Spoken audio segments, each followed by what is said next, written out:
Hello children, welcome to today's English class. Hope you all are safe, healthy and happy at home.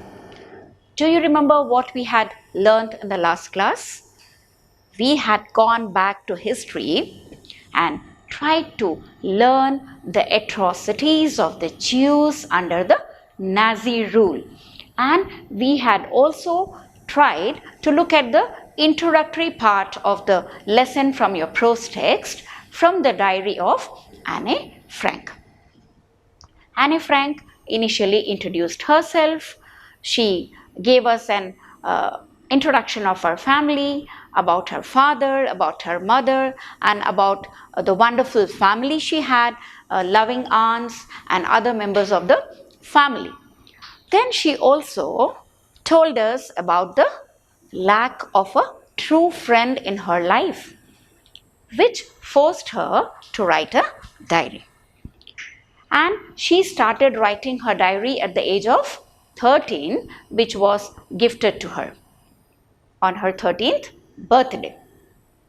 So she also explains the circumstances which forced her to write the diary at the age of 13.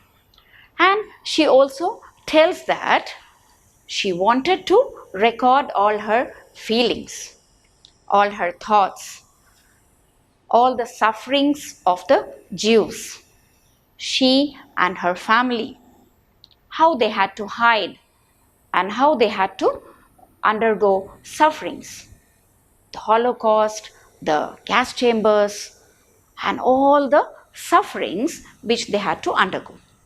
So that was an introduction to the lesson, because if you remember, Anne Frank had told that if she does not take us back to the history or actually what had happened, the background, then it would be difficult for the readers to understand her diary. Children, this particular lesson has got only some excerpts from her diary. Actually, as I told you, this is from the diary of a young girl. Actually, it's a complete novel. But in this particular chapter, we have only a small excerpt from that particular book.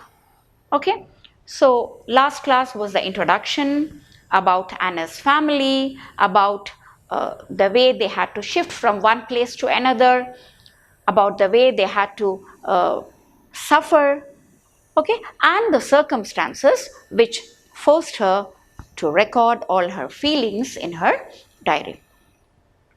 Today exactly we'll be looking at Anne's diary, which she started writing on 20th June 1942.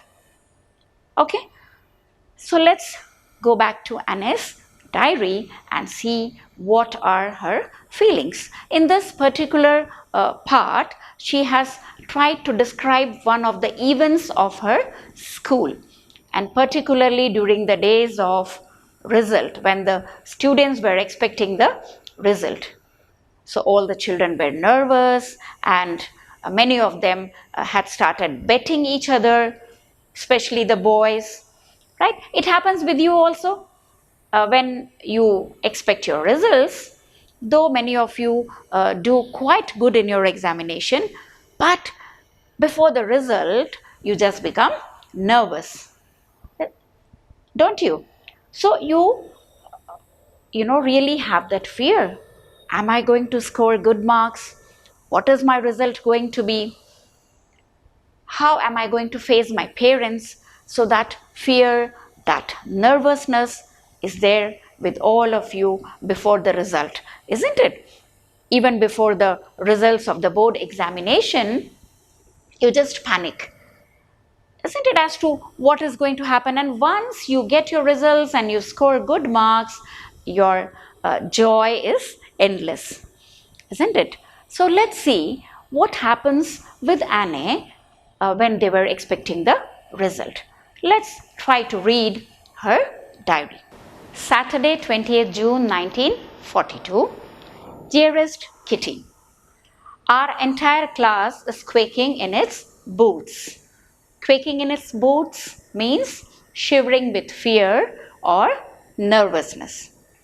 The reason, of course, is the forthcoming meeting in which the teachers decide who will move up to the next form and who will be kept back. Half the class is making bets. G and I laugh ourselves silly at the two boys behind us. C and Jax, who have staked their entire holiday savings on their bet. From morning to night, it's you're going to pass. No, I'm not. Yes, you are. No, I'm not. Even these pleading glances and my angry outbursts can't calm them down. If you ask me, there are so many dummies that about a quarter of the class should be kept back. But teachers are the most unpredictable creatures on earth. Now let's try to look at some of the word meanings here. Staked means to bet or chanced. Outburst means a sudden release of strong emotions. Okay, burst into tears, burst into laughter. Okay, dummies here means an object designed to resemble and serve as a substitute for the real or unusual one. Glance here is take a brief or hurried look. Now here, Anne begins her diary by describing the situation in the classroom before the results. And she says everybody is nervous and everybody is shaking in fear. Okay, and she says the results were about to be announced, and the teachers are going to have a meeting, and they are the ones who would decide, because they are the ones who know about the performance of their students. So they are the ones who are going to decide who is going to move to the next form and who is going to remain back. Okay, and some of the boys, they were making bets. No, I bet you're going to pass. So the other will say, no, I bet you're not going to pass. So this is the kind of bet they were having amongst them. And Anne and her friend G, they tried to make fun of the nervous boys who were sitting at the back bench. Okay, and from morning to night, these boys had nothing to do than to have bet about their results. Okay, and even Anna's friend tried to look at them and tried to plead them to stop having these bets. And even Anne, was angry on them.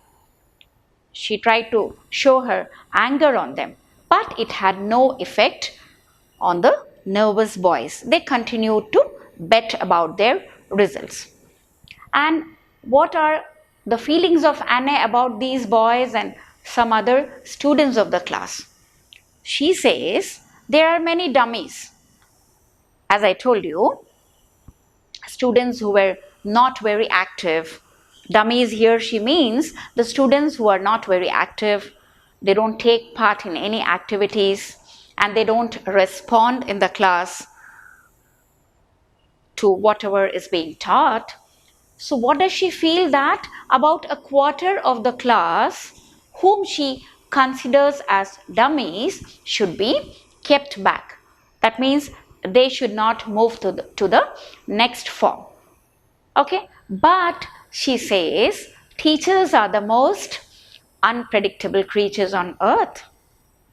Do you also feel so, children? Teachers know their children or their students better than anyone else, because they teach them throughout the year and they try to assess them on different parameters, and then they prepare the result.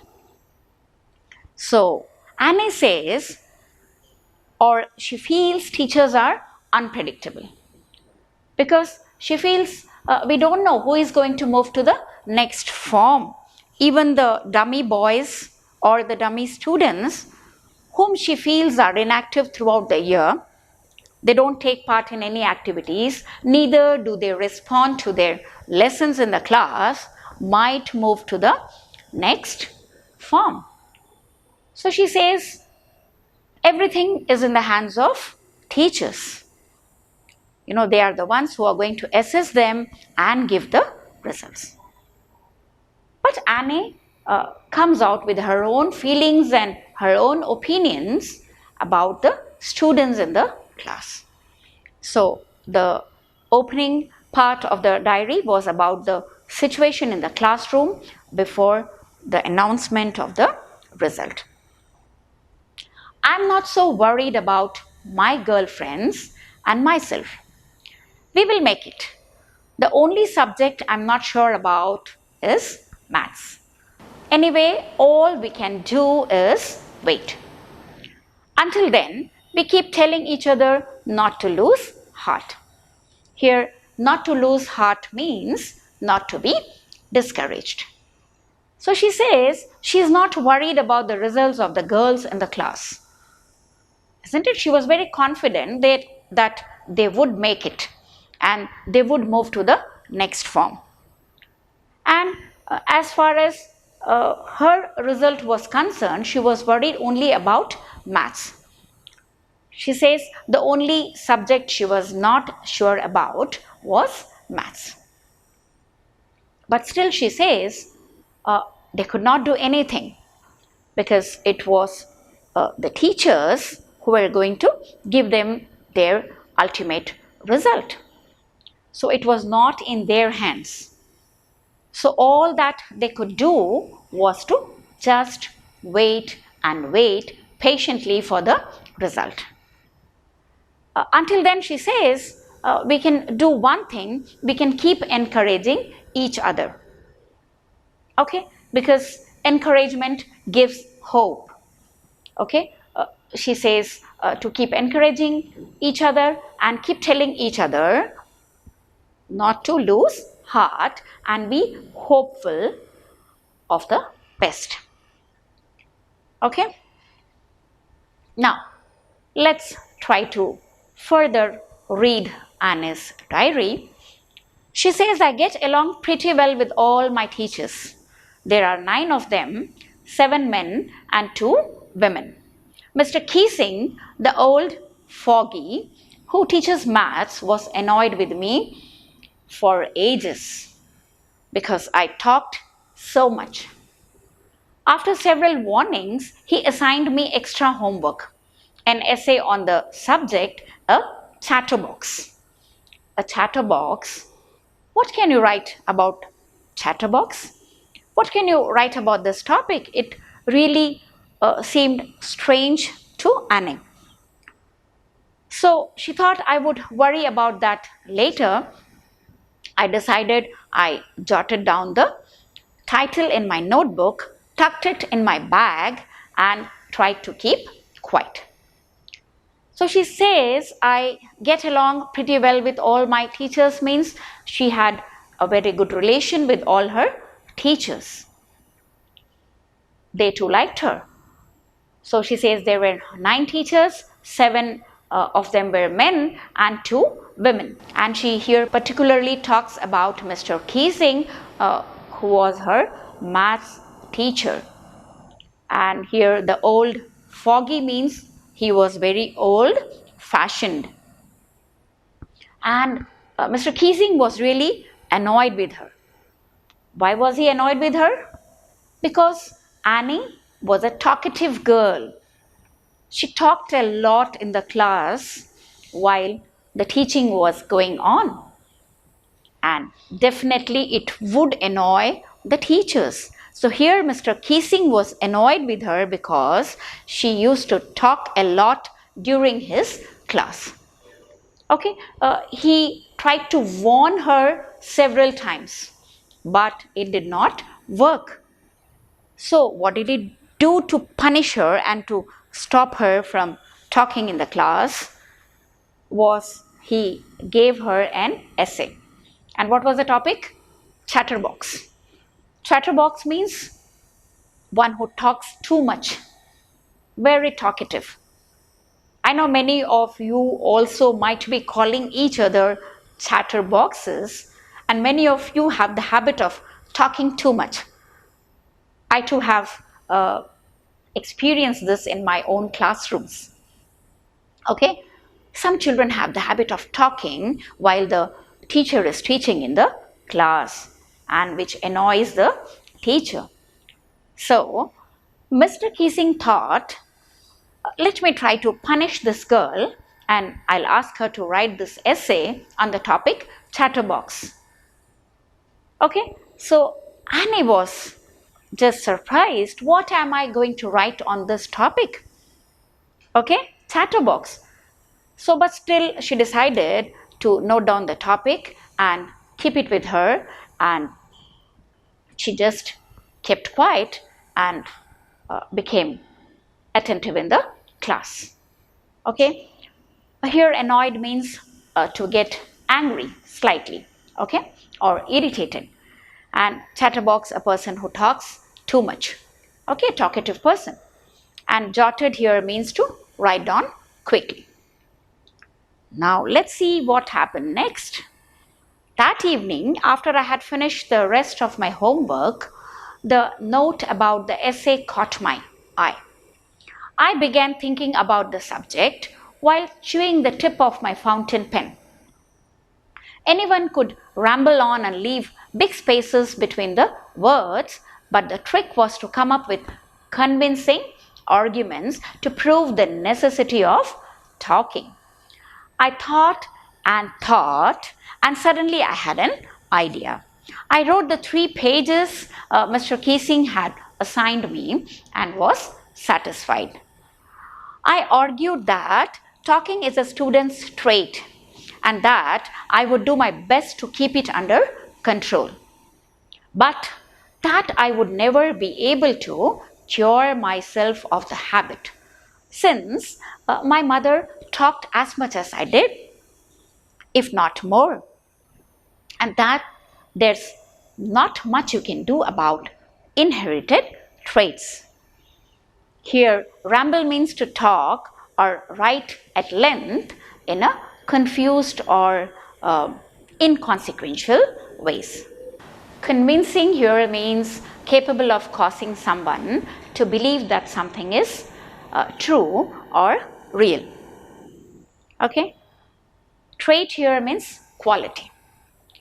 And inherited means to derive genetically from one's parents or ancestors, something which you get from your parents.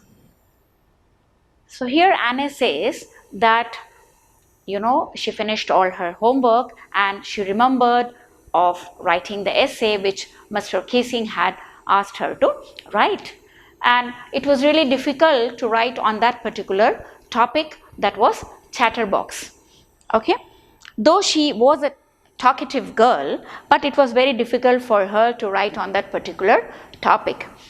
So she said anyone could just ramble. Here ramble means to just write without thinking much, you know, without proper sequence or proper sense, just write on whatever you feel like writing. So she said anyone could do that, but she did not want to do that. She wanted to convince Mr. Keesing that it is important to talk.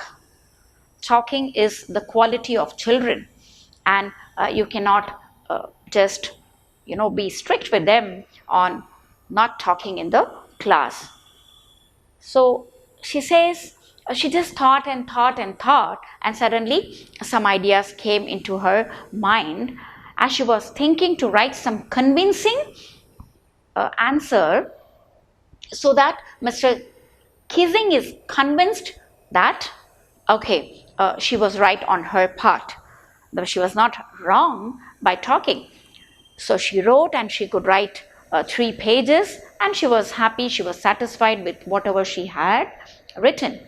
And then she says, what was the argument she had put forth in her essay, that you know, talking is a student's trait, is a quality of a student, and that she had inherited this particular quality from her mother. Her mother also used to talk a lot, and she says she has inherited this particular quality from her mother. And then she also says, so it's difficult for her to control herself.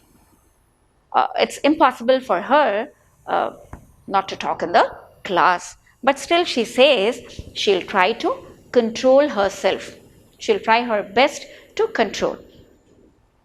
But she puts forth argument in favor of being talkative in the class. Okay. So she says it's very difficult for one to do away with inherited traits. Okay. Now, Mr. Keesing had a good laugh at my arguments, but when I proceeded to talk my way through the next lesson, he assigned me a second essay. This time, it was supposed to be on an incorrigible chatterbox.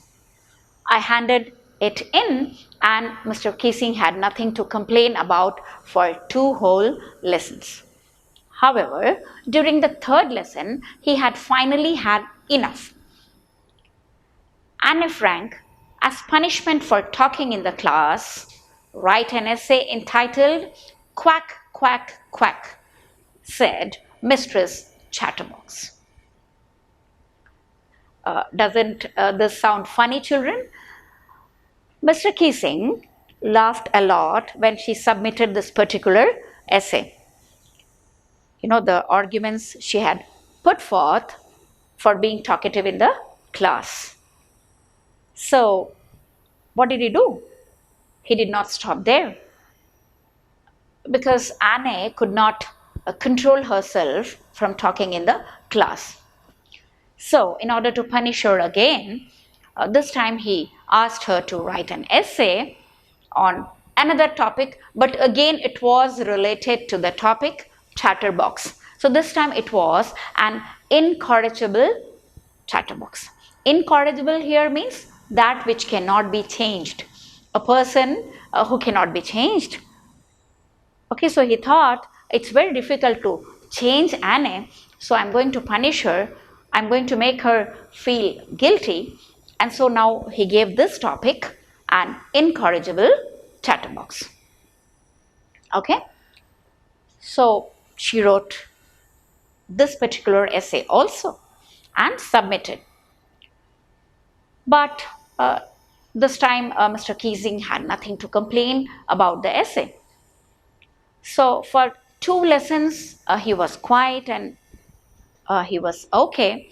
But during the third lesson, he again got annoyed with Anne. Okay, so this time he got really irritated, and he said, now I have had enough. So Anne, this time as punishment for talking in the class, you must write an essay on the topic Quack, Quack, Quack, said Mistress Chatterbox. Okay, now the class roared. Here roared means, laughed. Laughed at what? At the topic which she was supposed to write an essay on.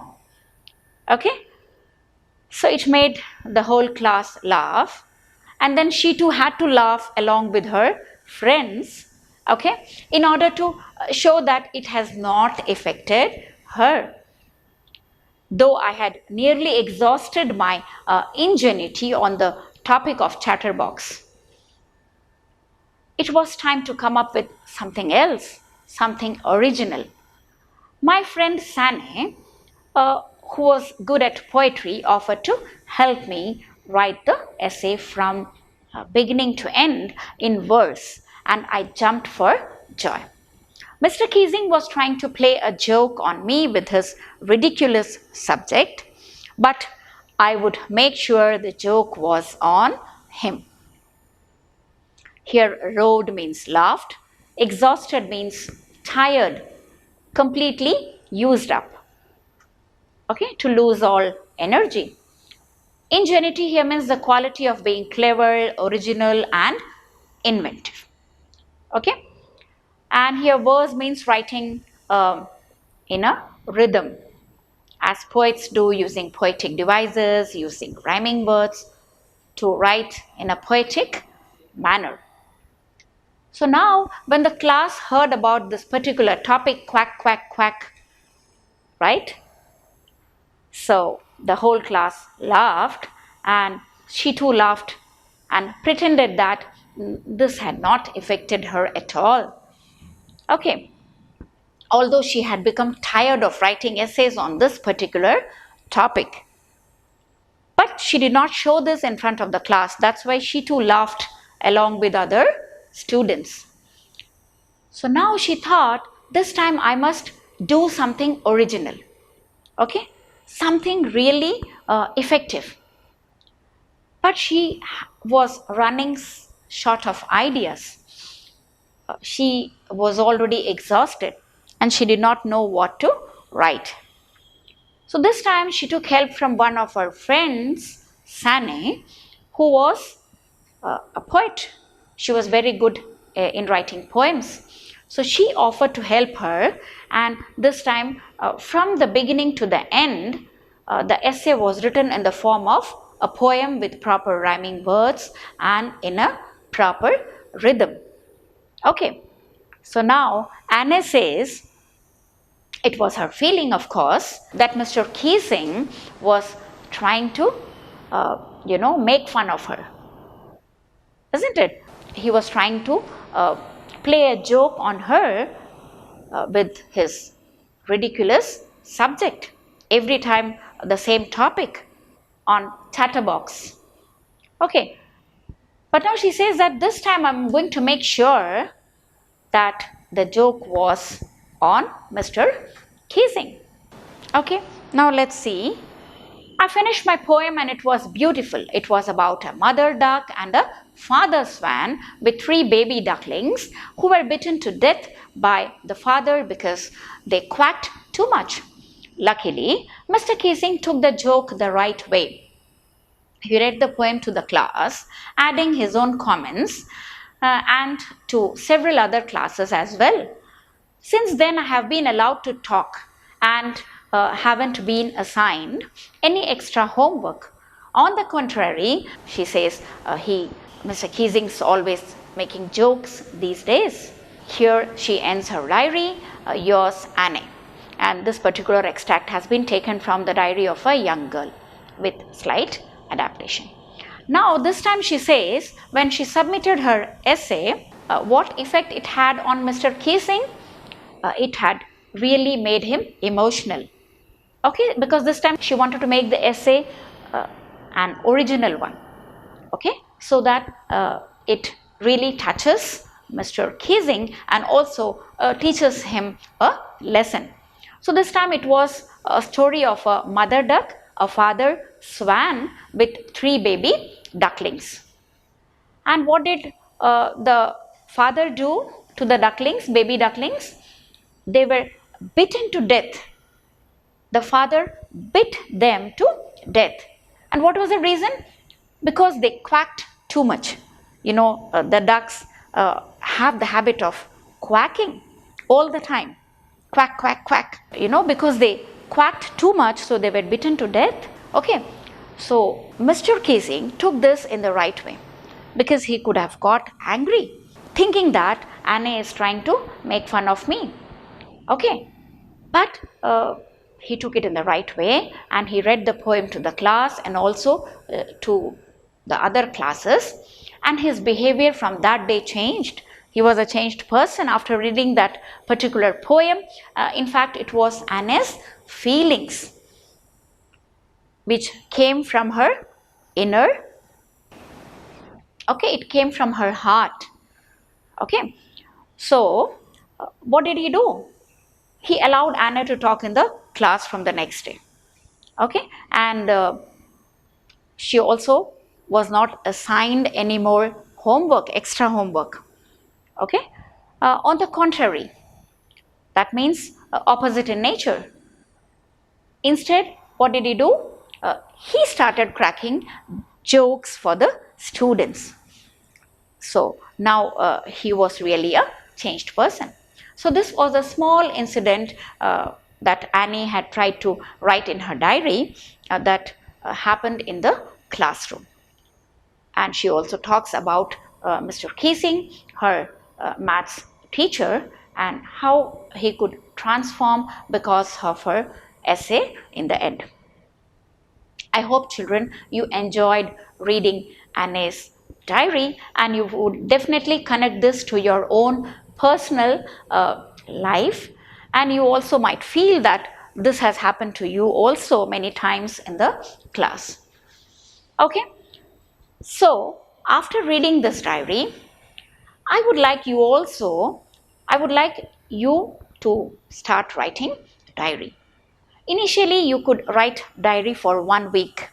Start recording your feelings every day, and maybe you can share your diary with your friends or your parents at home. Okay, so you can then continue writing your diaries also to record your own feelings, considering your diary as your best friend. In the next class, I'll meet you with another topic. Until then, take care, stay safe, stay at home.